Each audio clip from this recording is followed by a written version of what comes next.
Nasaan na ba yun? Dito ko lang yun nilagay eh. Biglang nawala. Nakakainis talaga. Atina! Atina! Pumunta ka nga rito! Ma? Ma, bakit po? Kinuha mo ba yung lipstick ko? Yung kulay pula? Hindi po, Ma. Hindi naman po ako pumapasok dito sa kwarto mo. Kung ganon, nasa na? Wala namang ibang pwedeng kumuha nun. Ate, tingnan mo. Ang ganda ng kulay. Pulang-pula. Yuri? Walang hiya ka, Yuri. Ikaw pala ang kumuha ng lipstick ko? Puisit kang bata ka. Halika nga rito. Mama, malilintikan ka sa akin. Mama, wag po. Wag niyo po akong papaluin. Ma, wag po. Bitawan niyo po si Yuri, Tumahimik ka, Atina. Isa ka pang walang pakinabang. Ma, ang sakit po. Talagang masasaktan kayong parehong magkapatid. Halika dito, Yuri. Halika! Mama, wag po. Sorry na po. Hindi ko na po ulitin. Talagang hindi mo na uulitin dahil gagarutihin kita ng walis tambo. Ma, wag po, Ma. Wag niyo pong sasaktan si Yuri, Mama. Manahimik ka, Atina. Wala kang pakinabang. Mga wala kayong silbi.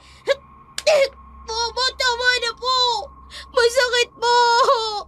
Alam mo ba, ha? Ang mahal ng lipstick na yan. Okay na yung kamay mo. Okay na yun. Mama! Paluin ko yan. Mama, tama na po. Wag mo na pong sasaktan si Yuri, Mama.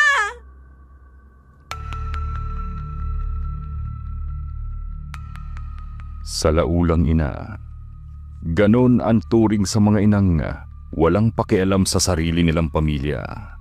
Mga babaeng bastos, walang modo at walang puso. Isa na roon si Meredith. Hindi na mahalaga sa kanya ang pag-iyak ng kanyang mga anak, lalo na ng panganay niyang si Atina, na palaging umaasa ng kaunting lambing o kahit isang haplos ng ina. Ngunit imbis na yakap, galit at mura ang ibinibigay ni Meredith. Matapos niyang hatawin ng ilang ulit ng walis tambo si Yuri, iniwan niya ang magkapatid na luhaan sa kanilang maliit na bahay. Walang lingon-lingon, dumiretso siya sa inuman kung saan naghihintay ang kanyang mga barkada. Doon niya mas piniling malunod sa alak kesa sa sariling responsibilidad. Hindi ka pa ba uuwi, Meredith? Malalim ng gabi Kago. Anong malalim ng gabi? Madaling araw na nga, oh. Anong oras na ba? Kailangan ko na rin umuwi. Baka hinahanap na ako ng asawa ko Under desire ka talaga ng asawa mo, no? Ako? Under desire? Di uwi. Gusto ko lang umuwi kasi may trabaho pa ako bukas. At isa pa, ayoko ng away. Masakit sa ulo. Dito ka na muna. Total, tayo rin namang dalawang naiwan dito sa kubo. Umalis na yung mga kainuman natin. Ano namang gagawin natin Wala namang natirang alak. Ubos na. Ronald, hindi mo ba ako type? Hoy, nagbibiro ka ba? Pinsan ko si Carmelo. Maayos ka. Wala naman si Carmelo Tsaka, hindi niya naman malalaman kung sakali. Lasing ka, Meredith. Lasing ka lang. Sige. Alis na ako. Baka hinahanap na ako ni Diana. Sandali. Huwag ka na munang umalis. Alam ko naman nagtitimpi ka lang Sige. Inaamin ko. Maganda ka. Sexy. Nakakaakit. Ayun naman pala Ronald, matagal na kitang gusto Kaya nga ako palaging sumasama sa grupo para lang mapalapit sa'yo. Pero, Meredith, pinsan ko asawa Wala mo. naman siyang malalaman. Sisiguraduhin din natin na hindi malalaman ni Diana ang relasyon natin kung sakali. Sige. Type din naman kita Ang swerte ni Carmelo sa'yo. parang dalaga pa rin. Sabi ko din, mimigay ko rin. Ranon. Sa ilalim ng malamlam na sinag ng buwan, naganap ang isang makamundong kasalanan. Ang simpleng balak ni Ronald na makauwi sa kanyang asawa ay nauwi sa mainit at makasalanang yakap ni Meredith. Isang sandaling ligaya na walang konsiderasyon sa iba. Kinaumagahan, mga 5:00 pa lang ng umaga, saka pa lamang nakauwi si Meredith sa kanilang bahay. Tila walang pakialam sa gabi ng kalupitan at pagkakasala. Dito niya naabutan ng kanyang 2 anak, tahimik na nagtitimpla ng malabnaw na kape. Nilagyan na lamang ni Athena ng tubig ang garapon ng kape para kahit papaano'y may mainom sila ni Yuri. Mano po, Mama? Mano rin po, Mama. Ay, huwag nga kayong magmano sa akin. Pinagmumukha niyo akong matanda. Sorry po. Oh, bakit ganyan ang itsura niyo? Parang lanta na kayo, ah. Wala po kasi kaming kinain na hapunan kagabi, Mama. Gutom na po kami ni Yuri. Wala na po tayong bigas, Mama. Sinubukan naman po ni ate na mangutang kay Aling Lourdes pero hindi po kami pinautang. Sinubukan mong mangutang, Athena. Abay, ang kapal naman ng mukha mo. At sino magbabayad? Ako. Hoy! Kung wala kayong makain, wala akong pakialam. Umalis nga kayo sa dinaraanan ko. Pinapainit nyo na naman ang ulo ko.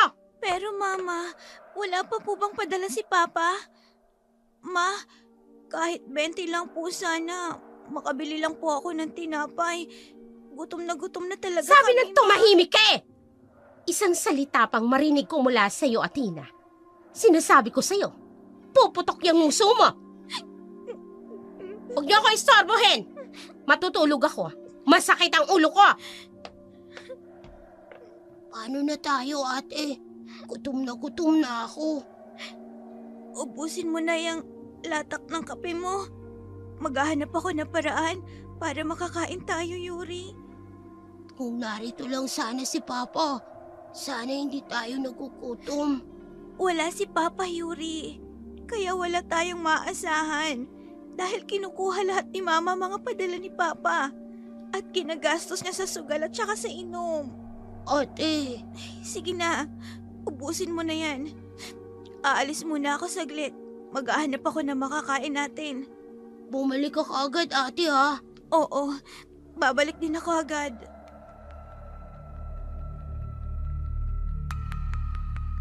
Tumango na lamang si Yuri sa kanyang ate. Sa murang edad, naranasan na niya ang kalupitan ng kanilang ina. Halos si Athena na ang nag-aalaga sa kanya dahil ayaw na ni Meredith na alagaan ang sariling anak. Minsan pa'y pinahinto siya ni Meredith sa pag-aaral upang bantayan si Yuri. Isang pasaning hindi pinili ngunit kailangan niyang tiisin. Walang kaalaman ang kanilang ama sa lahat ng ito. Seaman kasi ang kanilang ama at madalas ay hindi nila makontak. Pinagbawalan din sila ni Meredith na makausap ang kanilang ama. At kapag umuwi naman ito'y sinisiguro ni Meredith na mananahimik sila. Walang maisasabi tungkol sa lahat ng nangyayari sa kanila. Sa bawat sandali, ramdam ni na Athena at Yuri ang bigat ng kawalan ng pagmamahal at proteksyon. At unti-unti, ang kanilang pagkabata ay nababalot ng lungkot at takot.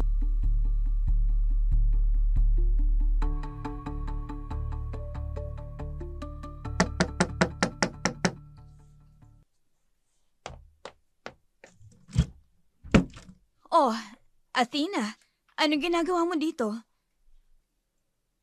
Auntie Diana, magandang umaga po. Magandang umaga naman. Napasyal ka? May kailangan ka ba? Auntie, pwede po bang makahingi ng kahit ilang pirasong pandesal? Kung hindi naman po, kahit bigas? Wala ba kayong bigas? Nasaan ang nanay mo? Nasa bahay po, natutulog. Ay, may ginawa na naman ba sa'yo ang nanay mo, Athena? Auntie, palagi naman po mas lumalala po kada araw. Kung alam ko lang ang contact number ng tatay niyo, ako na mismo ang magsasabi sa kanya ng kawalang hiyaan ng nanay niyo.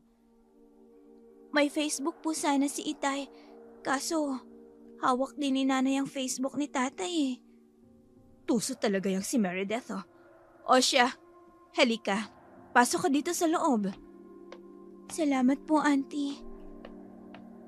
Diana, sino yung kausap mo?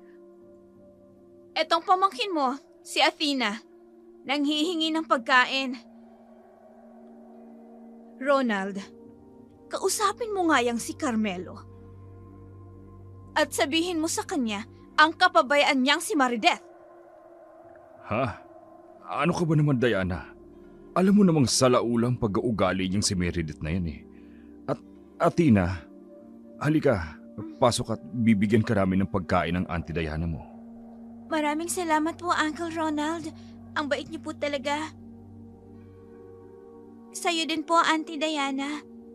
O sige na, huwag mo nang isipin yon. Halika na dito. Kumain ka muna dito, tapos dalhan mo na rin si Yuri ng pagkain. Opo, Auntie Diana. Athena, nasan nga pala yung nanay mo? Nasa bahay po, Uncle. Natutulog po Kadarating niya lang po kasi galing na naman po yata sa inuman.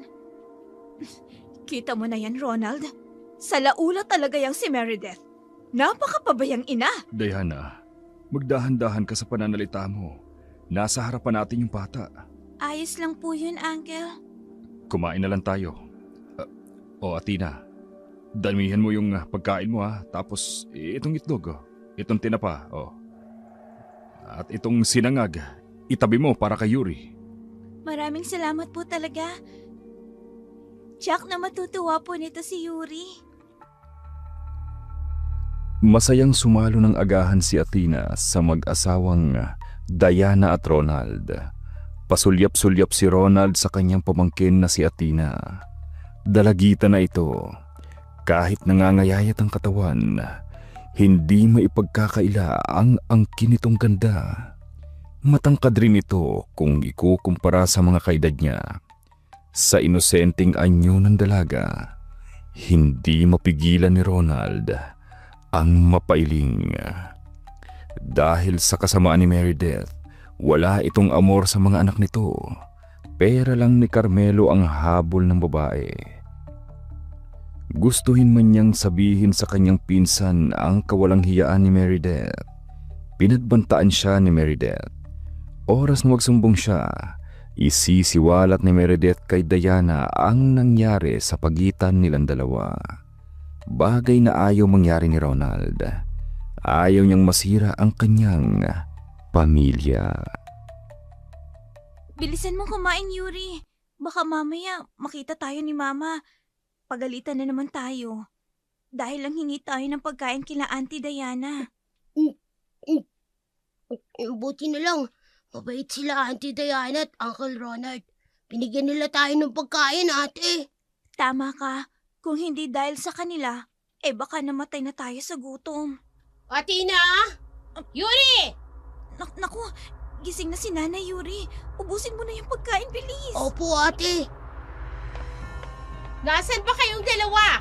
Athena! Ma? Bakit po? Narito ka lang pala. Bakit ang tagal mong sumagot? Pasensya na po, Ma. Hindi ko po kagad narinig ang boses mo. Anong hindi mo narinig? Halos maputol na ang litid ko sa liig kakatawag sa'yo. Sorry po, Mama. Bakit walang sinaing? Gutom na ako. Bakit walang pagkain? Kasi wala po tayong bigas. Di ho ba sinabi ko po sa inyo kanina? Sinisisi mo ba ako? Hindi naman po, Mama. Alika nga. Ma! Alika! Aray ko po! Nasasaktan ka sa akin, Athena, ha? Pumunta ka sa tindahan. Mangutang ka doon ng bigas at ng ulam.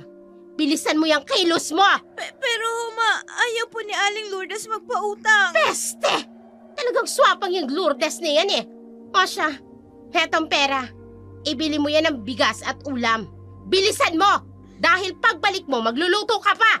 Opo, Mama. Nasaan pala si Yuri? Nasa labas po. Yuri! Halika nga rito! Masayin mo ang likod ko! Yuri!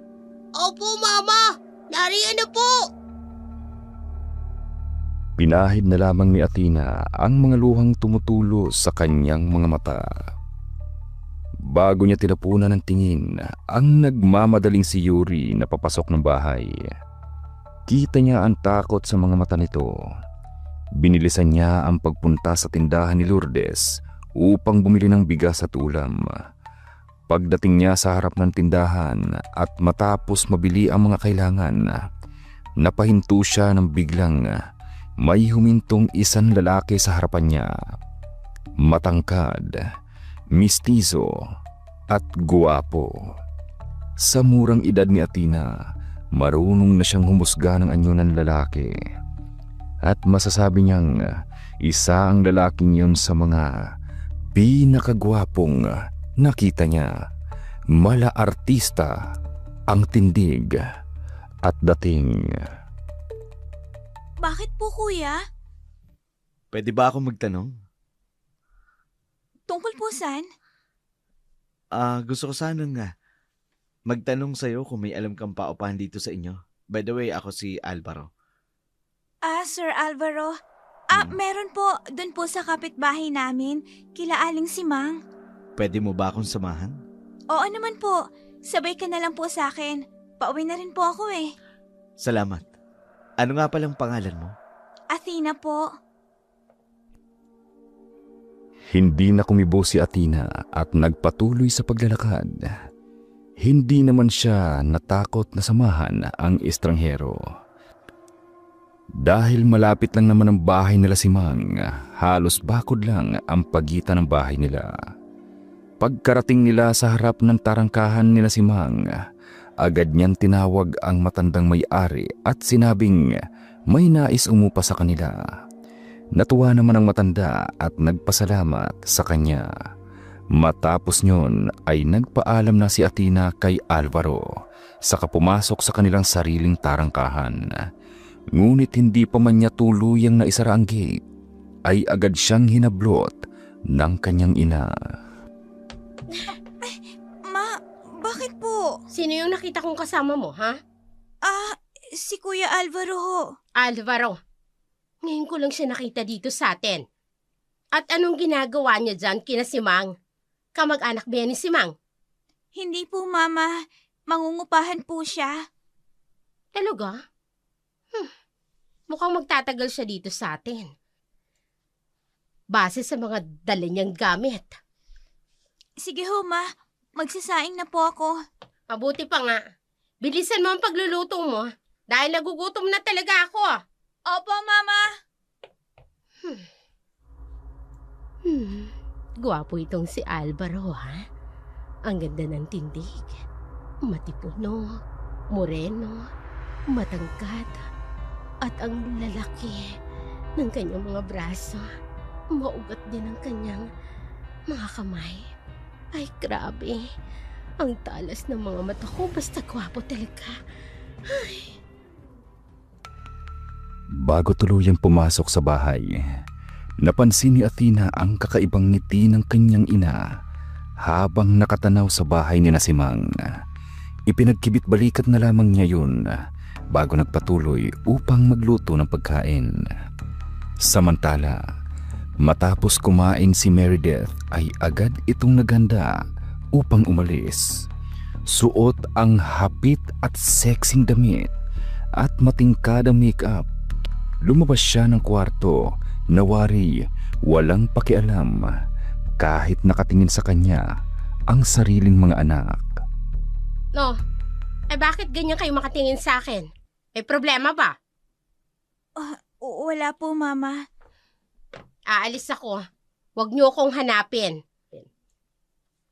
Kung gusto niyong kumain, abay pagtiisan niyo yung tuyo at tirang kanin. Mama. Oh, huwag mo kong artihan, Yuri. Kung ayaw mong itapon ko yung mga tuyo na yan at wala kayong makain ng ate mo. Yuri, huwag ka nang umimik. Yan! Tama yan, Athena. Pagsabihan mo yung kapatid mo. Puro kaartihan ang alam nyo. Wala naman kayong silbi, wala naman kayong ambag. Alis na ako. Wag na wag kayong lalabas ng bahay. Opo, Mama. Ate, bakit ganun si Mama? Ang sama-sama ng ugali niya. Hindi siya katulad ni Auntie Diana. Ang bait-bait niya sa mga pinsan natin. Iba-iba talaga siguro ang nanay, Yuri. Malas lang natin kasi si Mama ang naging ina natin. Ate, kapag lumaki na tayo, sabihin natin kay Papa ang lahat ng ginagawa ni Mama. Sana nga umuwi na si Papa para masabi natin sa kanya ang lahat ng ginagawa sa atin ni Mama. Tsaka ate, bakit ganun ang suot ni Mama? Ang iksi-iksi ng short niya. Nagmukha tuloy siyang pato. Shh, Hoy, ano ka ba naman?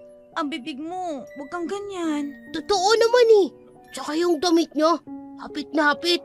Tapos parang sinadya niya yung maluwang yung bandang dibdib. Parang may umaalog tuloy na 2 papaya sa dibdib niya. Ang sagwa kang tignan. Yuri, ang bibig mo tama na yan. Kaya nga palagi ka napapalo ni Mama eh. Kasi yung bibig mo, hindi Tingnan mo. maawat. Tingnan mo pa oh. Kung maglakad, para talagang pato. Yuri, Hindi malaman ni Athena kung matatawa ba siya o hindi sa mga sinabi ni Yuri. Dahil may katotohanan naman ang mga yon. Wala talagang preno si Yuri kapag nagsasalita. Palibhasay, bata pa. At yun din ang dahilan kung bakit palagi itong napagdidiskitahan ng kanilang ina. Sa kabilang dako, sinadyang pumuesto ni Meredith sa harap ng bahay ni Nasimang upang makuha ang atensyon ng gwapong dayo sa kanilang baryo, si Alvaro. Napangiti pa siya nang makita itong lumabas ng tarangkahan at nagtama ang kanilang mga mata. Hi, magandang hapon. Magandang hapon naman. Mukhang maaga ang pag-inom May pinagdadaanan? Wala naman. Medyo naboboring lang. Gusto mo ba akong saluhan? Pwede ba? Baka may magalit. Naku, wala. Halika, upo ka dito oh. Ano gusto mong pulutan? Umiinom ka ba ng beer? O gusto mo ng ibang inumin? Ano ba? Tea or... Nakakaya Hey. naman sa'yo. Ayos na sa akin itong beer. Siya nga pala ako si... Alvaro? Paano mo nalaman ang pangalan ko? Yung anak ko, nabanggit niya sa akin. May anak ka na? Ah. Sino nga palang anak mo? Ay, yung sumama sa'yo kanina, patungo sa bahay ni Aling Simang. Si Athena. Mm-mm. Anak mo pala yun. Kaya pala napakaganda eh. Manang-mana sa nanay. Maliit na bagay. Syempre, saan pa ba naman magmamana? Di syempre sa nanay. Oo nga pala. Nasaan pala ang asawa mo? Baka mamaya makita tayong magkasama ang pang-isipin. Ang asawa ko, nasa barko. Seaman kasi siya. Ganun ba? Kaya ka ba umiinom mag-isa? Miss mo na siguro siya, no? Ha? Medyo. Bakit parang hindi naman yata? Alvaro, uminom na lang tayo. Huwag na natin pag-usapan ng asawa ko. Sige. Ikaw ang bahala. Heto pulutan natin. Masarap yung tindang isaw ni Aling Mayet. Gusto mo ba pumasok tayo sa loob ng boarding house ko? Ha? Bakit naman? Gusto ko kasing ipagluto ka ng pulutan. Talaga? Nako, napaka-sweet mo naman, Alvaro. Pero, sige, sasama ako sa'yo. Gusto ko kasing matikman ang luto mo. Kung ganun, tayo na. Sumama ka na sa akin. Sige. Tayo na. Sumama si Meredith kay Alvaro. Bit-bit ang mga alak at pulutang isaw. Malanding naglakad si Meredith sa gilid ng guwapong lalaki. Kumikembot-kembot pa ito na parang isang pato. Yun ang tagpong nakita ni Diana. Napataas naman ang kilay ng babae ang nagtanong kay Aling Mayet kung sino ang lalaking kasama ni Meredith. Kaagad namang sinabi ng matandang tindera kung sino si Alvaro. Sa huli ay umismid na lamang si Diana at napailing. Samantala, si Meredith naman ay napahanga ng tuluyan nang makapasok sa silid na tinutuluyan ni Alvaro. Napakalinis nito. Agad na nagtungo ang lalaki sa maliit na kusina bago binuksan ang maliit na kalan at nagsalang ng kawali roon. Mabilis lang ito Maupo ka muna dyan. Pasensya na. Wala pa ako masyadong gamit. Ayos lang. Alam ko naman nakalilipat mo lang. Ano nga pala yung niluluto mo? Ang sarap ng amoy. Ito. Tamarok ang tawag dito. Ano yon? Tamaro. Delay kasi ito sa lugar namin. Purong karne ng baka. Parang yung tinatawag na steak ng mayayaman. Oo, yun nga. Pero local style. Pero hindi nagpapahuli ang lasa nito. Masarap itong pulutan, lalo na dyan sa beer na dala mo. Alam mo, hindi ka lang gwapo. Mukhang magaling ka rin. Magluto. Salamat Kailangan ko lang kasi magluto dahil wala naman akong asawa na mag-aasikaso sa akin. Wala kang asawa? Kahit na jowa? Wala Oh, Eto ng tamarok, tigi-isa tayo. Tikman mo. Masarap yan. sige. Titikman ko. Gusto mo ba? Hiwain ko yan? Para naman matikman mong hiwa ko. Halika. Umpisahan na nating magtikiman. Sige. Akin na ang hiwa mo. Masarap ang hiwa mo. Tikman na natin itong Parang niluto nakakatuwa mo. kang kasama. Sandali. Akala ko na lang titikman ang sinasabi mo dyan Sandali lang. Mm. Titikman ko itong karne. Masarap. Ang lambot. Napakalasa. Mukhang primera klaseng karne ng baka to, Sabi ko sa'yo magugustuhan mo yan. Hindi lang gusto. Gustong gusto. Bakit parang naninigas ka dyan? Hindi naman.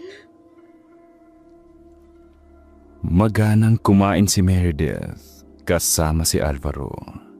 Habang tumatagal ang gabi, patuloy silang uminom hanggang sa inabot na sila ng kalaliman ng gabi. Halata sa mga kilos ni Meredith ang kanyang mga pahaging, mga titig at ngiti na puno ng pang-aakit. Ngunit sa hindi maipaliwanag na dahilan, tila hindi tinatablan si Alvaro ng kanyang mga motibo. Doon nagsimulang mainis si Meredith, lalo pa nang mapansin niyang tila humihilik na ang lalaki. Tanda ng pagkalasing o pagod. Sa inis, napabuntong hininga siya at nagpasya na lamang na lumabas ng silid upang umuwi. Ngunit hindi pa man siya tuluyang nakakarating sa kanila. Bigla siyang hinila ni Ronald mula sa dilim. Ay, walang hiya ka talaga, Ronald. Dito mo pa talaga ako naisipang gapangin sa sagingan? Bakit? Gusto mo naman Paano kung may nakakita sa atin? iabot mo nga sa akin yung damit ko. Magbibihis na ako. Nakita ka ni Diana kanina. Matindi rin naman ang kalandian mo sa katawan Talagang sumama ka sa bagong border ni Aling Simang. Ronald, pabor naman sa yung ginagawa ko. Paano nagiging pabor sa akin? Alam ko naman na ayaw mong mahuli tayo ni Diana, hindi ba? Kaya magpasalamat ka. Nabaling na sa ibang atensyon ko. Kaya hindi na kita gagambalain pa. Hindi naman yata tama yan. Matapos mong ipatikin sa akin ang katawan mo, matapos ganyan... Hoy, ano yun? Parang may papuntang mga yabag dito sa kinaroroonan natin. Buwisit na yan. Kailangan natin makalis dito. Ronald, nakikita mo bang nakikita ko? Isang malaking aso. Namumula ang mga mata niya. Oh, tumakbo na tayo! Sandali lang! Hindi pa ako Huwag nakakapagsalwal! ka nang magsalwal! Kung ayaw mo lapain ang asong yan, baka mamaya asong yan at kainin tayo! Paala ka dyan! Tatakbo na ako! Sandali lang, Meredith! Walang hiya! Tumakbo na nga siya palayo! Bahala na! Bibit-bitin ko na lang itong short ko! Hindi! Nariyan ang napakalaking aso! Ah! Kumaripas ng takbo si Meredith at Ronald. Sa tindi ng takot, hindi na hinintay pa ni Meredith na makapagsuot ng short si Ronald. Iniwan niya ito at tumakbo ng walang lingon-lingon. Napakalaki kasi ng itim na asong kanilang nakita. Tumutulo ang laway nito sa pagitan ng matatalim na pangil at nagliliyab sa galit ang mga mata na wari. Gutom na gutom. Kinabukasan, hindi kaagad lumabas ng bahay si Meredith. Ganoon din si Ronald, bagay na labis na ipinagtaka ng asawa nitong si Diana. Lalo na nang makita niya ang shorts ni Ronald na nakasampay sa labas ng kanilang banyo. Ronald naman, bakit dito mo naman isinampay tong salawal mo? May lagayan naman tayo ng maruruming damit Ang kalat na nga ng mga bata, dumagdag ka pa. Diana, wala ka na bang chismis na nasagap mo yung umaga? Umaga pa ba ngayon sa tingin mo? Tanghali na At anong chismis naman yan? Tungkol sa aswang. Diyos ko naman, Ronald. Ang tagal na nating nakatira dito sa Santa Catalina. Wala namang aswang. Sigurado ka bang ayos ka lang? Oo, ayos lang ako. Pero sigurado ka bang wala ka talagang nabalitaan tungkol sa aswang? Oo, at siguradong sigurado ko. Teka nga, ano bang nangyayari sa'yo at parang balisa ka? Wala naman. Kaninang madaling araw pala, nagising ako, wala ka sa tabi ko. Saan ka ba nagpunta? Yun ba? Lumabas lang ako saglit na nagpahangin lang. Ganun ba? Sa susunod, kapag maaga kang nagising, gisingin mo rin ako para maaga kong maipaghanda ng pagkain at baon ng mga bata. Sige. Ronald, ayos ka lang ba talaga? Oo, ayos lang ako. Ang mabuti pa, ipagtimpla mo na lang ako ng kape. Sige. Pupunta lang ako sa kusina. Ipagtitimpla kita ng kape. Bagamat nagtaka si Diana sa ikinikilos ng kanyang asawa, pinili na lamang niyang manahimik. Sinunod pa rin niya ang pakiusap nitong ipagtimpla ito ng kape. Samantala, sa bahay naman ni Meredith, marahan itong bumangon mula sa kama sa kahinawakan ang kanyang nananakit na ulo dahil sa hangover. Padaskol siyang naglakad patungo sa kusina at agad hinanap si Athena. Lalo pa siyang nainis nang makita niyang tuyo ang ulam. Kaya tuluyang uminit ang ulo niya. Athena! Nasaan ka na naman ba? Athena! Ma! Narito na po ako. Bakit po? Anong bakit? Bakit tuyo ang ulam? Tuyo lang naman po yung iniwan yung ulam sa amin. At talagang magdadahilan ka pang buwisit ka? Sandali. Saan ka pala galing kanina? Ha? Kanina pa kita tinatawag. Nasaan si Yuri? Kasi po, Ma, meron po kasing natagpo ang patay sa may kakahuyan eh. Patay? Sino?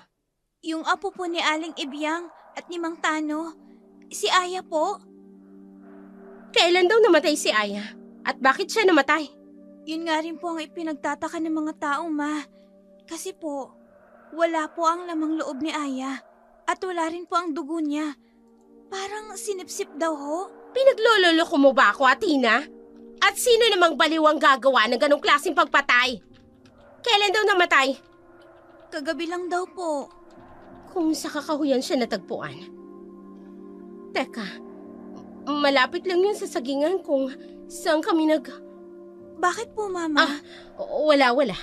Maghanda ka na ng hapunan. Bumili ka ng masarap na ulam kay Aling Mayet. Yung sariwang karne, ha? Yung magandang klase. Yon ang bilhin mo at magluluto ako ngayong gabi.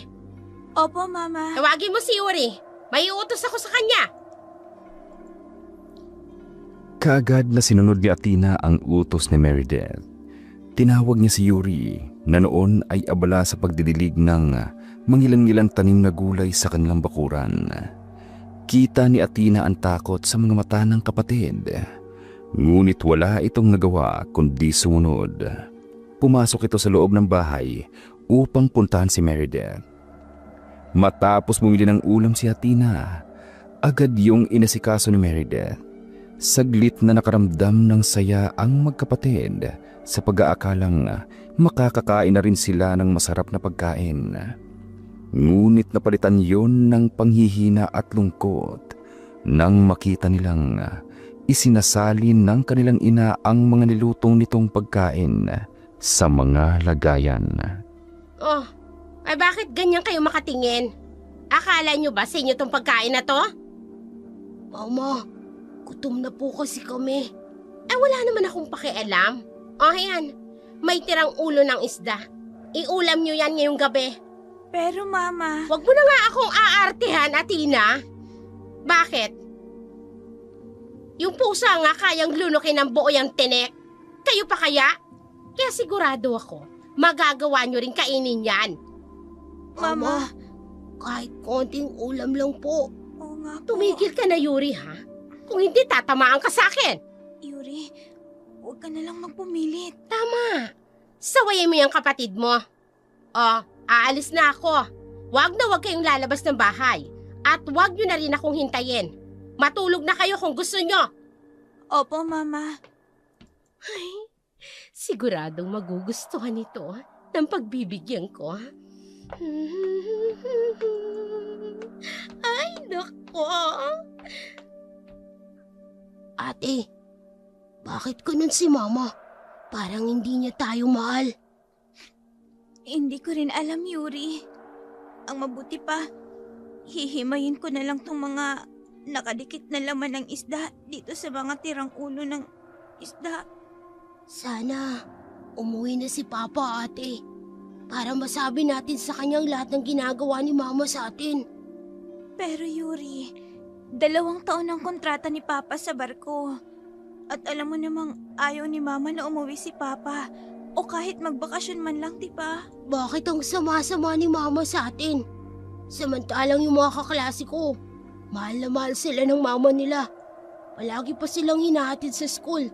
Tapos pinupunasan pa yung likod nila kapag namamawis na sila. Katulad nga ng sinabi ko kanina, Yuri. Hindi ko alam. Siguro, dahil hindi lang talaga tayo mahal ni Mama. Mas lalong nalungkot si Yuri sa sinabi ng kanyang ate. Pero may katotohanan din naman kasi ang sinabi ni Athena. Parang hindi nga sila anak kung ituring ni Meredith. Parang dalaga pa rin to kung kumilos. Na tila walang iniintinding kapakanan ng sariling pamilya. Samantala, masayang kumatok si Meredith sa pintuan ng silid ni Alvaro. Tanga ng isang transparent na Tupperware na may lamang niluto niyang ulam. Nang bumukas ang pinto, agad siyang ngumiti kay Alvaro na lalong gumuwapo sa suot nitong puting t-shirt at gray na sweatpants. Isang ayos na lalong nakahuli sa mga mata ni Meredith. Hi, Alvaro. Naistorbo ba kita? Meredith, anong ginagawa mo dito? Nabigla naman ako sa'yo. Halika, pasok ka sa loob. Salamat. Ipinagluto nga pala kita ng ulam. Ito, specialty ko yan. Salamat mukhang masarap to Masarap talaga yan. Ako ba naman ang nagluto Siguradong masasarapan ka. Mukha nga. Ano yun, Alvaro? Ang ibig kong sabihin, mukhang masarap nga. Tamang-tama ito kasi hindi pa ako kumakain. Pagsaluan natin. Halika, upo ka rito. Kukuha lang ako ng pinggan at kubyertos. Alvaro, hindi naman sa pagmamalabis. Pero, pwede mo ba akong ipagluto ng karning ipinatiki mo sa akin? Yung tamarok? Yung hinihiwa sa gitna? Oo. Oo naman. Tamang-tama. Nakakuha ako ng preskong karne. Namalengke ka? Oo naman, kanina umaga. Pasensya ka na nga rin pala ha. Nakatulugan kita kagabi. Oo nga Lasing na lasing ka kaya? Kaya naman nagpasya na lamang akong umalis. Hindi talaga kasi ako sanay sa may alak Sandali lang ha. Ipagluluto lang kita ng tamarok. Mabilis lang to. Tapos kakain na tayo. Sige, maghihintay ako. Kahit gaano pa katagal. Palabiro ka talaga.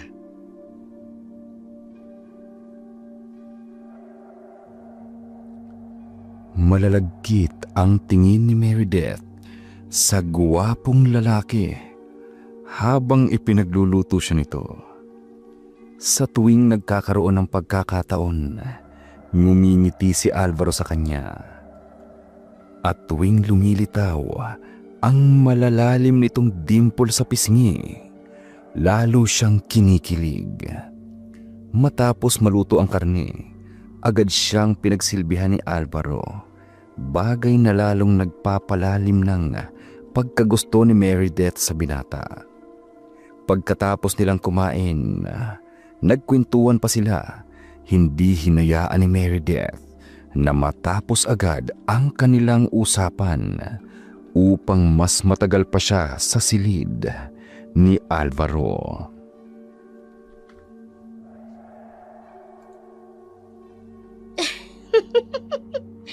Palabiro ka pala, Alvaro. Ang dami kong tawa sa'yo. Mga 20. At least na napatawa kita, diba? Tama. Gusto mo ba? Uminom ulit tayo. Hindi ka ba hinahanap sa inyo? Yung mga anak mo, baka mamaya hinahanap ka nila. Nako, tulog na yung mga yun ngayon. Isa pa, sinabihan ko na sila na wag na akong hintayin. Ganun ba? Sige, pwede naman. Pero pansin ko kasi mukhang maagang nagsara ang mga tindahan ngayon. Kahit si Aling Mahit, sarado na ang tindahan niya. Oo. Paano? May patay kasi dyan sa may bandang dulo. Patay? Anong nangyari? Nagkasakit ba? Hindi. Pinatay daw ng aswang. Aswang? Oo. Yun ang paniwala ng mga tao. Kasi naman, wakwak daw yung sikmura at walang lamang loob. Kahit dugo, wala rin. As in, tuyo daw talaga yung bangkay. Imposible naman yata yun. Kung pinatay at wakwak ang sikmura, dapat may dugo sa pinangyarihan ng krimen. Kaya nga, malakas ang usap-usapan na aswang ang may gawa. Nakakatakot naman pala dito sa lugar niyo. Nako, Alvaro, huwag kang magpapaniwala sa mga chismis dito. Wala namang katotohanan yung mga yun. Sabi mo O ano, mag-iinuman pa ba tayo? Mukhang wala tayong mabibilhan ng alak. Yun na nga nakakainis naman. Kung gusto mo, may alak akong baon. Yun na lang ang inumin natin. Talaga? Meron ka naman pala Akala ko ba, hindi ka sanay uminom ng alak? Hindi nga, kapag feel kong uminom. Sandali lang kukunin ko. Sige. Humanda ka ngayon, Alvaro. Maakit kita ngayong gabi. Hindi masasayang ang effort ko. Sisiguraduhin ko na matitikman kita at magigising ako sa kama mo kinabukasan. Desidido si Meredith na maakit ang guwapong binata. Kaya sa buong durasyon ng inuman, sinigurado niyang malalasing si Alvaro. Nang makita niyang namumungay na ang mga mata nito, doon niya sinimulan ang kanyang pang-aakit. Labis ang tawa ni Meredith nang tuluyan na nga itong bumigay sa kanya. Buong magdamag niyang inakit si Alvaro. Sinisiguro niyang mahuhulog ito sa kanya, gaya ng nangyari noon sa kanyang bayaw na si Ronald.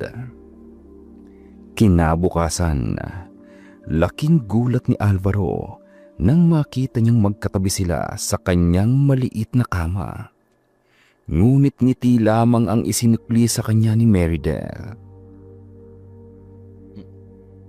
Meredith, may nangyari sa atin kagabi? Oo, pareho naman nating in-enjoy. Kaya worth that naman. Paano pag nalaman to ng asawa mo? Wala naman dito ang asawa ko.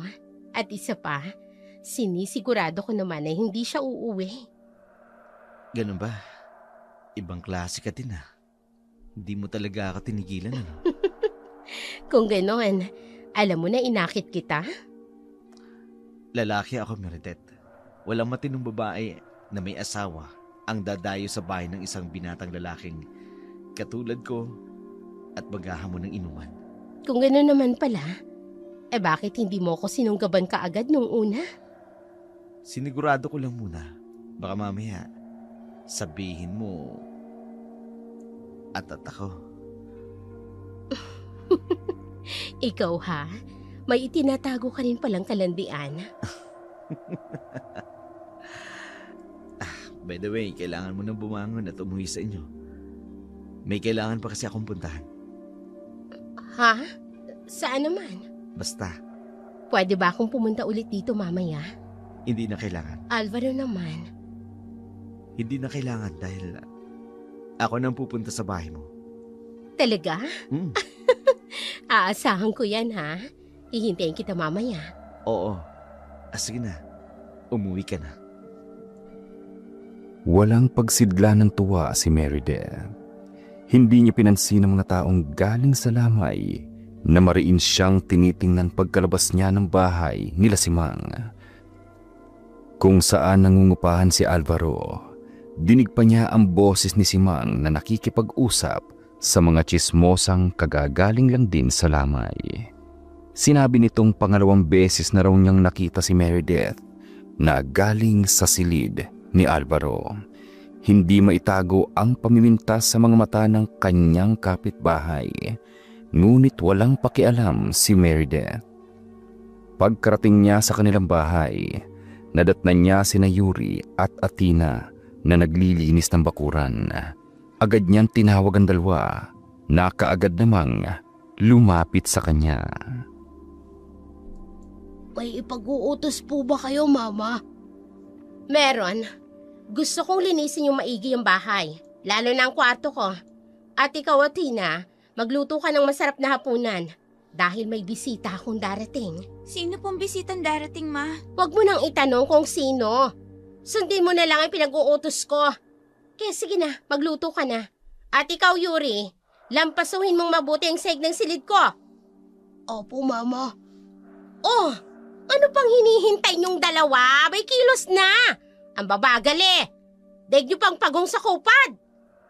Bilisan mo na, Yuri, para hindi ka na masaktan pa. Opo, ate. Oh, ano pang pinagbubulungan niyo dyan na dalawa? Hindi ba talaga kayo kikilos kaagad? Kapag ako tuluyang nainis, pipilayan ko kayo. Ma, ano pong gusto niyong luto sa karne? Kaldereta. Ayan. Mamili ka ng kakailanganing sahog. Bilisan mo ang kilos mo, Athena, ha? Dapat yung masarap. Ayoko may masabing bisita ko. Opo, Mama. Nagmamadaling kumilos si Athena. Gustuhin man niyang tulungan si Yuri, hindi niya magawa dahil siguradong mas masasaktan lang ito kapag nahuli siyang tumutulong. Pagkatapos mabili ang lahat ng kakailanganin sa pagluluto, agad niyang inihanda ang kaldereta. Habang abala si Meredith sa paghahanda ng sarili, mabilis na kumuha si Athena ng baunan at nagsandok ng kalderetang niluto niya upang may makain sila ni Yuri. Kumuha rin siya ng kanin, saka mabilis na lumabas ng bahay. Pumunta siya sa kamalig at doon itinago ang pagkaing inumit niya mula sa ipinaluto ng ina sa kanya. Sakto namang narinig niya ang mga yabag na papalapit sa kusina. Ma, Oh, bakit pawisan ka? mainit po kasi, Ma. Kumusta na yung niluluto mo? Luto na po ito, Ma. Maghahain na po ba ako? Sige na, maghain ka na. At Athena, kapag may natirang ulam at kanin, ipakain mo sa aso nating si Bitoy. Opo, Ma. Mukhang hindi ka yata nagmamakaawa na humingi ng pagkain ngayon. Hindi niyo rin naman po kami bibigyan ni Yuri, di po ba, Ma? Tama ka. Hindi nga. Mabuti naman at alam mo na ngayon, Athena. Tama na sa inyo yung tuyo. Total wala naman kayong pakinabang. O sige na, maghain ka na at darating na ang bisita ko. Opo. Napabuntong hininga ng malalim si Athena bago tuluyan tumulo ang mga luha sa kanyang mga mata. Parang mga hayop silang ituring ng kanilang sariling ina. Kahit kailan, hindi nila naramdaman ang pagmamahal nito bilang isang ina. Makalipas ang ilang minuto dumating ang bisitang hinihintay ni Meredith. Nagulat si Athena nang makita kung sino yun. Si Alvaro, ang lalaking sinamahan niya noon kay Aling Simang. Kaagad na nagkatinginan sina Athena at Yuri nang makita kung paano ito asikasuhin ng kanilang ina. At nang tumingin sa kanila si Meredith, agad itong sumenyas na tila sinasabing umalis muna sila, na siya namang sinunod ng magkapatid. Ate, anong ginagawa natin dito sa kamalig? At saka, bakit may dala kang isang pitsil ng tubig? Yun ba yung magiging hapunan natin? Hindi. Halika. May ipapakita ko sa'yo. Ano yun, ate? Tada! Wow! May malaking baunang ka na puno ng kaldereta. At may kanin din. Oo. Inumit ko to kanina habang nagluluto ako. Dahil alam ko naman na hindi tayo pakakainin ni Mama. Salamat, ate. Bakit hindi natin to naisip noon? Sana may pagkain din tayo katulad ni Mama na masarap. Alam mo namang bilang ni Mama ang mga dilata at saka yung mga piraso ng manok at isda. Yung mga pinapaluto niya sa akin, hindi ba? Oo nga pala. Huwag na nating isipin yun. Isa ngayon, magpakabusog tayo para may lakas tayo hanggang kinabukasan, Yuri. Opo, ate. Mukhang masarap tong niluto mo, ate, ha? Salamat po, Lord. Sa wakas, makakakain na rin po kami ng masarap ng ate ko.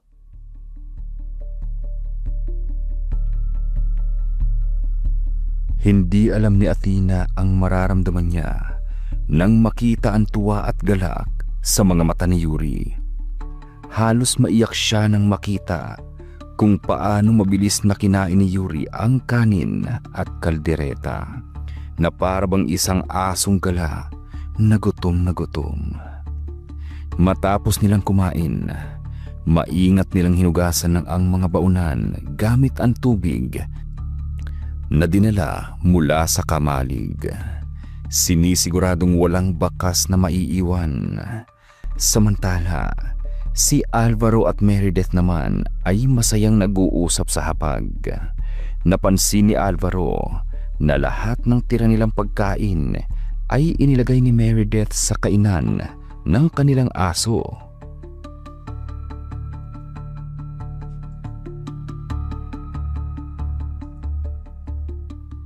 Kaya pala ang taba ng aso ninyo dahil Lahat ng tirang pagkain, ibinibigay mo sa aso. Oo. Gusto ko kasi palaging busog itong aso namin. Paano mga anak mo? Hindi pa sila kumakain na? Kumain na sila. Pinauna ko na bago ka dumating. Sandali lang ha. Tatawagin ko lang si Athena para mailigpit na itong pinagkainan natin. Sige. Athena! Halika nga dito. Ma, Tapos na kaming kumain ni Alvaro. Iligpit mo na itong mga pinggan. opo mama. Athena, gusto mo ba tulungan na kita? Nako, wag na po, Kuya Alvaro, Alvaro. kaya niya ni Athena. Sanay sa gawaing bahay yan. Huwag mo na siyang alalahanin. Ganun ba? Medyo marami kasi ang hugasin. Hayaan mo na si Athena dyan. Ang mabuti pa, sumama ka sa akin sa kwarto ko. May ipapakita ako sa iyo. Okay, sige. Tara. Laking gulat ni Athena nang pumasok ang kanyang ina at si Alvaro sa silid ng kanilang ina. Sa murang edad pa lamang, alam na ni Athena na may hindi magandang ginagawa ang kanyang ina. Ayaw mo niyang isipin, isa lamang ang paulit-ulit na naglalaro sa kanyang utak. Niloloko ni Meredith ang kanilang ama. Hindi kaagad nakakilo si Athena. Yun ang tagpong nadatnan ni Yuri. Kahit anong tanong ang itanong niya sa kanyang ate, hindi ito kumikibo. Kaya siya na lamang ang nagligpit ng ilang magagaang gamit at dinala iyon sa komedor upang mahugasan. Samantala, sumapit ang madaling araw at hindi pa rin lumalabas sa silid si Alvaro. Buo na ang hinala ni Athena. Nagloloko nga ang kanilang ina. Mas lalo pang lumakas ang kanyang hinala. Kinabukasan nang sabay na lumabas si Meredith at si Alvaro.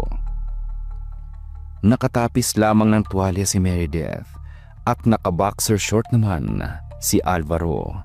Nang makita ni Meredith ang kakaibang tingin ni Athena, kaagad niya itong hinila at kinausap. Hoy, Ma, kung ano man ang nakita mo at makikita mo pa, siguraduhin mong ititiko mo yung bibig mo. pero bakit mo ginagawa ito, Ma? Niloloko mo si Papa. Sumasagot ka pa, ha? Sumasagot ka pa? Ang buho ko po, masakit, Ma. Hindi na ako masaya sa ama nyo. Palagi siyang wala dahil sa trabaho niya. Kaya lang naman ako nananatili sa kanya dahil sa allotment niya. Pero kung hindi dahil sa pera, matagal ko na siyang iniwan. Kailangan malaman ni Papa ang ginagawa mo, Mama. Ang sama-sama mo. Hinahamon mo ako. Gusto mo magsumbong sa ama ninyo? O edi good luck. At kapag sinubukan mo, si Yuri ang mananagot sa akin. Ayaw mo naman sigurong masaktan ang kapatid mo, hindi ba? Bakit mo ginagawa sa amin to, Ma? Mga anak po kami. Kaya ko lang naman kayo ipinagbuntis dahil gusto ng ama ninyo. Pero kung ako ang pagpipiliin, ayoko magkaano. Mama, nasasaktan po ako. Bitawan niyo po ako, Ma. At sino naman ang istorbong to? Ang aga-aga. Yuri! Buksan mo nga ang pintuan! Opo, Mama.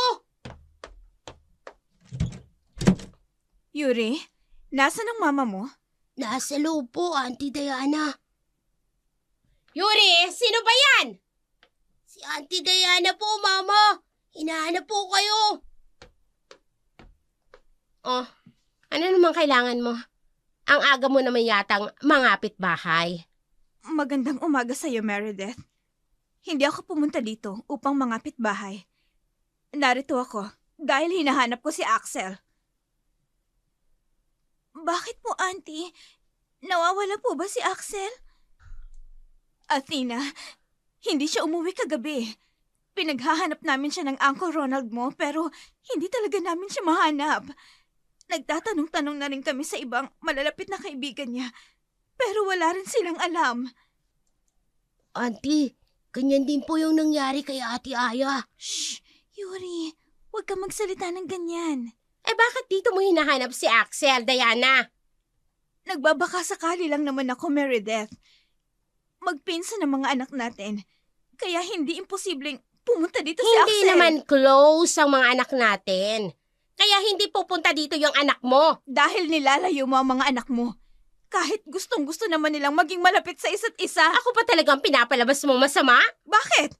Sino pa ba?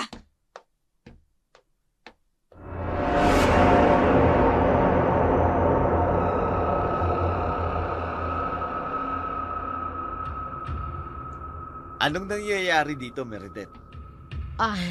Alvaro, wala to. Usapang maghipag lang. Eto nga pala yung asawa ng pinsang buo ng asawa ko, si Diana. Ikaw yung bagong lipat na tenant ni Aling Simang? Bakit narito ka sa bahay? Meredith? Pinagtataksilan mo ba si Carmelo? Umalis ka na nga, Diana. Pakialamera ka eh. Huwag mong hanapin dito yung anak mo. Napakawalang hiya mo, Meredith! Ang kapal naman ng mukha mo! Nagpapakahirap ang asawa mo sa barko, tapos ikaw, iniiputan mo lang sa ulo? Ay, wala kang pakialam. Dahil hindi naman ikaw ang asawa. Kaya umalis ka na. Sasama po kami sa iyo, auntie. Tutulungan ka po namin maghanap kay Hoy! Axel. Anong sasama? Bumalik kayo rito. Huwag kayong sasama sa babaeng yan. Hoy! Athena! Bumalik kayo rito! Kung hindi, malilintikan kayo sa akin! Ate! Bilisan mo na, Yuri, para hindi tayo maabutan ni Mama. Kahit anong sigaw ni Meredith sa pangalan ng mga anak niya, hindi nakinig ang mga ito sa kanya. Pinigilan naman siya ni Alvaro sa kanyang pag-aalboroto dahil nakakakuha na sila ng atensyon mula sa mga kapitbahay. Sa kabilang dako naman, pagdating nila Diana sa kanilang bahay, agad itong humagulhol ng iyak dahil sa balitang nalamang mula sa asawa nitong si Ronald.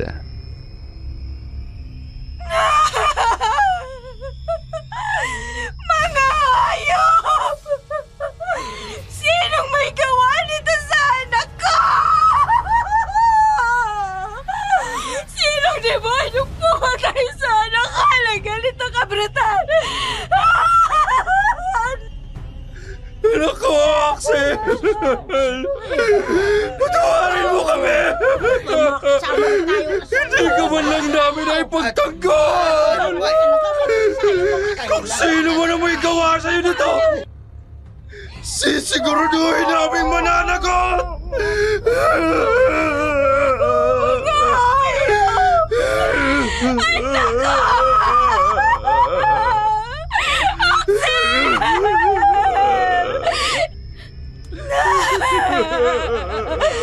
Narito na si Mama, anak!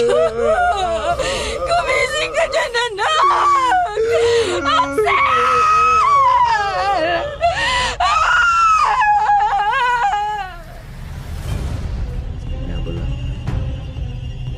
Ate, sino kayang may gawa niyo kay Ate Axel?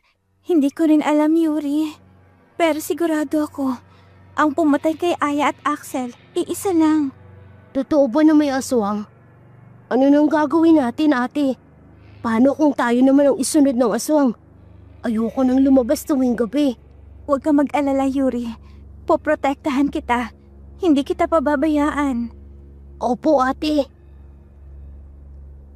Mabilis na kumalat ang usap-usapan sa baryo ng Santa Catalina para itong isang panibagong virus na patuloy na lumalaganap. Tuwing sasapit ang dapit hapon, ay sinusundo na ng kani-kanilang mga magulang ang kanilang mga anak sa paaralan sa takot na muling sumalakay ang pinaniniwalaang aswang. Samantala, sa pilitang pinauwi ni Meredith sina Athena at Yuri. Pagdating ng magkapatid sa kanilang bahay, nadatnan nila roon si Alvaro. Base sa mga gamit na naroon, parang naglipat bahay na ito at mukhang doon na rin sa kanila titira.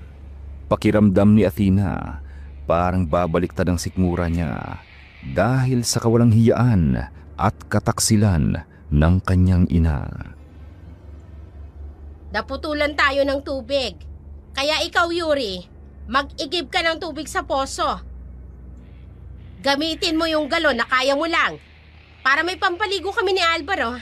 At ikaw naman, Athena, ikaw nang maglalaba at maglilinis sa buong bahay at magluluto. Maliwanag! Pero may pasok po ako. Problema ba yon? Eh di tumigil kayong magkapatid sa pag-aaral nyo. Mama, ayoko pong tumigil sa pag-aaral ko.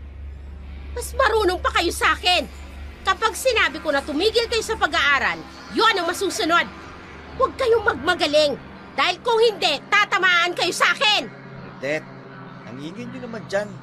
Matutulog ako. Eto kasing mga let's...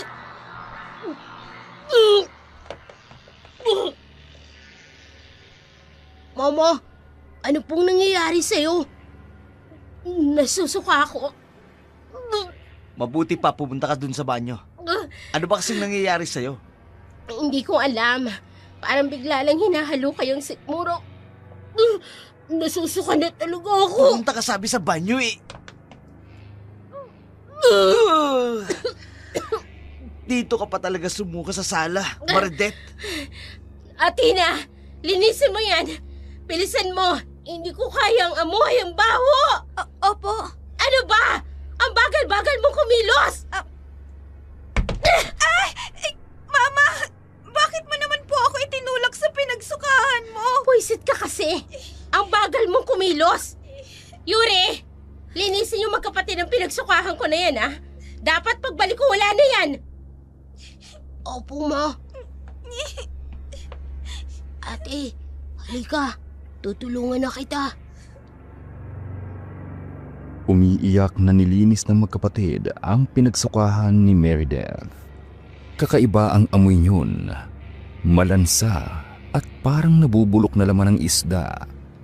Halos maduwal sina Yuri at Athena dahil sa matinding sangsang nito. Samantala, sa loob ng silid ni Meredith, may mainit na pagtatalong nagaganap sa pagitan nila ni Alvaro. Anong sinasabi mo na buntis ako? Ay paano ako magbubuntis? Hindi pa naman tayo matagal na gumagawa ng milagro. Kung hindi ka buntis, anong dahilan ng pagsusuka mo? Hindi ko alam. Malay ko ba? Baka may nakain lang akong kakaiba na hindi gusto ng sikmura ko. Nais kong makasiguro kung buntis ka nga o Ang hindi. kulit mo naman, Alvaro eh. Pero sige, kung sakaling buntis nga ako, pananagutan mo ba? Oo naman. Gusto ko rin magkaroon ng anak dahil... Meredith! Meredith, lumabas ka dyan! Lumabas kang balanding aliparot ka, Meredith! Si Diana yun ah. Ang ginagawa ng babaeng yun dito? Mukhang galit na galit. Visit ka! Labasin mo na. Puisit talaga, oo. Ang daming istorbo sa buhay ko. Lumabas ka, sabi niyang malanding aliparot ka! Ano? Meredith! Hoy, Diana! Ano bang problema mo? Bakit ka ba nag-i-skandalo dito? Sinampal mo ko? Para yan sa kakatihan mo! Ang lanti-lanti mo! Pati asawa ko, binembang mo! Ano? Oo! Aksidenteng naamin sa akin ni Ronald ang kalandian ninyo!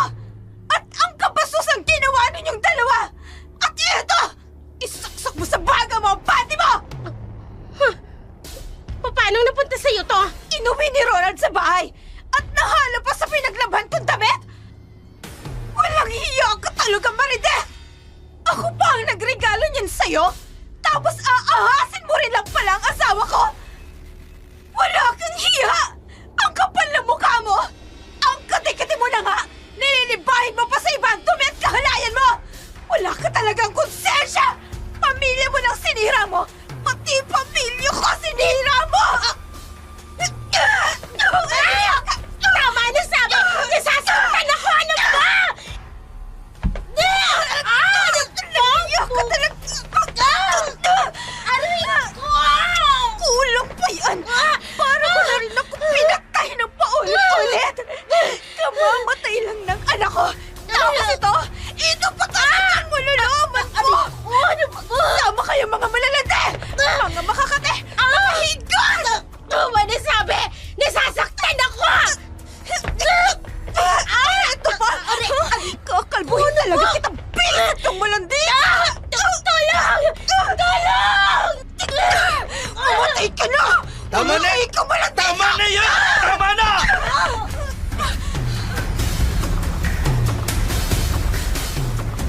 Dahil sa tindi ng tensyon, agad na nagsilabasan ng mga kapitbahay ni Meredith.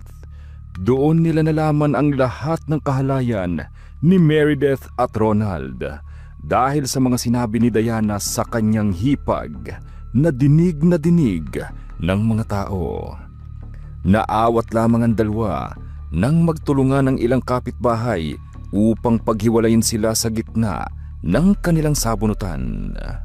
Samantala, matapos ang lahat ng kaguluhan, mainit ang ulo ni Alvaro nang tanungin niya si Meredith tungkol sa katotohanan. Totoo ba ang ipinaparatang sa'yo ng hipag mo? Alvaro naman, ang sakit na nga ng mukha ko, pati ng anit ko. Ang dami mo pang tanong. Sumagot ka! Sumagot ka, sabi! Alvaro, Sasagot ka ba? ang O babali ka tulig mo? Ha? Sumagot ka! Ano ba Sumagot nangyayari ka, sa'yo? sabi! Hindi ka na Sumagot magsalito. ka! Ano? Totoo ba yung binibentang sa'yo? Totoo ba? Oo! May nangyari sa aming dalawa. 2 beses. Pero gumamit kami ng proteksyon. Ano ba? Bakit ka ba nagagalit? Bago ka pumatol sa akin, alam mo may asawa akong tao. Alam ko! Pero ang buong akala ko, anak ko ang ipinagbubuntis mo! Bakit mo ba paulit-ulit na sinasabing buntis ako? Hindi nga ako buntis! Malakas ang dugo ko, Meredith! At hindi normal kung magbuntis ang mga kalahi ko! Anong ibig mo sabihin? Anong kalahi mo? Hindi ka pa ba nagtataka?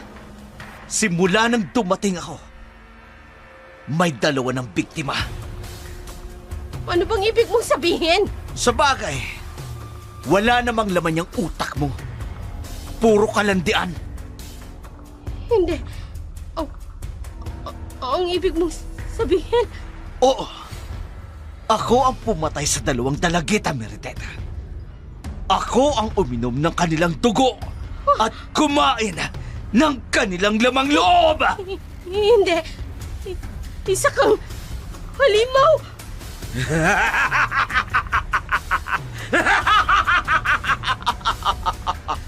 Isa akong gabulang aswang, Meredith! Nagsisinungaling ka. Niloloko mo lang ako. Nagsasabi ako ng totoo. Gusto mong malaman ang sikreto ng kagwapuhan kong ito? Dahil yun sa dugo at lamang loob ng mga bata at berhen na babae. Lumayo ka sa akin. Huwag kang lalapit. Halimaw ka. Huwag kang lumapit. Bakit ka natatakot? Noong una gustong-gusto mo ko, di ba? Inakit mo pa nga ako. Hindi lang parang asong ulol na sunod-sunuran sa akin, di ba? Dahil ang buong akala ko, hindi ka demonyo. Hindi ako demonyo. Aswang lang ako. Pero hindi ako demonyo. Mamaya, kabilugan na ng buwan, Meredith. At ang anak mong si Athena, siya ang aking gagawing reyna! Hindi. Huwag si Athena. Huwag agad ako. Oh, bakit mo siya tinatawag na anak?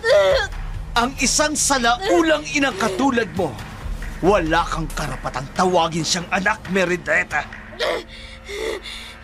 Patayin mo na lang ako. Huwag mo lang sasaktan ng anak ko. Huwag mo siyang itulad sa mga pinatay mo. Hindi nga. Dahil palalakayin ko siya. At kapag nasa tamang edad na siya, gagawin ko siyang reyna! Hindi mo magagawa yan sa anak ko. Oo! Demonyo ka! Demonyo!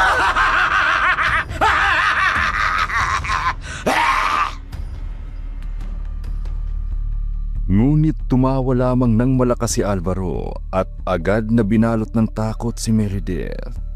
Hindi niya akalain na ang lalaking kinahuhumalingan niya ay isa palang aswang.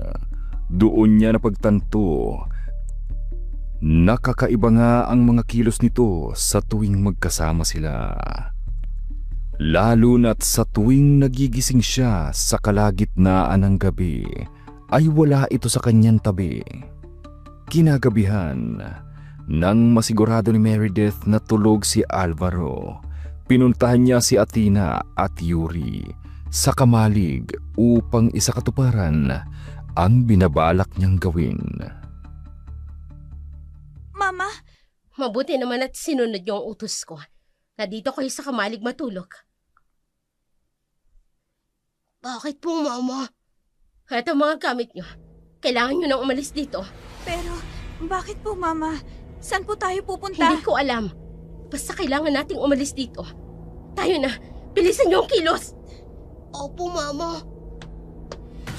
At saan kayo pupunta? Kuya Alvaro, bakit ganyan ang itsura mo? Huwag kang lumapit sa amin. Athena, Yuri, isang aswang si Alvaro. Siya ang pumatay kay Aya at sa pinsan ninyong si Axel. Aswang? Halimaw siya, Mama. Huwag ninyong tatangkain tumakas. Hindi mo mailalayo sa akin si Athena, Meredith. Akin siya. Hindi mapapasayo ang anak kong demonyo ka. Mga anak, alam kong napakalaki ng kasalanan ko sa inyo. At alam mo yun ng Diyos. Pero sana mapatawad niyo ako. Ito lang ang alam kong paraan upang kahit papano magampanan ko ang pagiging ina ko. Mama, ano po bang ibig niyong sabihin? Tumakbo na kayo. Mabilis na takbo. Huwag kayong lilingon kahit na anong mangyari. Pero Mama... Takbo! Yuri, tayo na! Mama! Akala mo ba matatakasan nila ako? Nagpapatawa ka, Meredith! Marahil nga. Pero ang apoy ay hindi kayang takasan, Alvaro. Ano nga? Hindi! Bigla tayong napalilibutan ng apoy! Nasusunog ang bahay! Hindi! Walang hiya ka, Meredith! Bakit may naamoy akong napakaraming bawang? Oo, Alvaro! Walang hiya at salaula akong ina! Pero kagaya ng ibang ina, hindi ko hahayaang tuluyang mapahamak ang mga anak ko! Kaya sabay tayong masusunog sa impyerno! Patawarin nawa ako ng Diyos sa lahat ng mga kasalanan ko!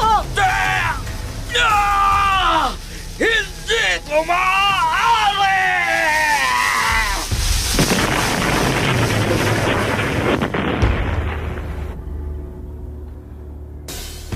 Dinig na dinig ng magkapatid ang pagsabog na nagmula sa kanilang bahay.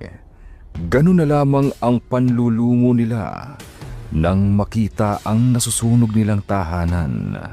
Agad naman silang tinulungan ng mga tao sa paligid. Ilang araw silang nanatili sa bahay ng kanilang Auntie Diana bago sila sinundo ng kanilang lolo, ang ama ng kanilang ama na si Carmelo. Pagkatapos noon, naglagi muna sila sa Maynila ng ilang buwan. Tapos ka na ba magdasal? Opo, ate. Pinagdasal ko na sana nasa heaven si Mama kahit hindi siya mabait. Ako rin. Ate, paano kung buhay pa ang aswang na si Mang Alvaro? Narito na tayo sa Dubai, Yuri. Hindi niya tayo masusundan. Sa susunod na buwan, lilipat na tayo sa Belgium. Doon na tayo mananatili, kasama si Papa. Naawa ako kay Papa.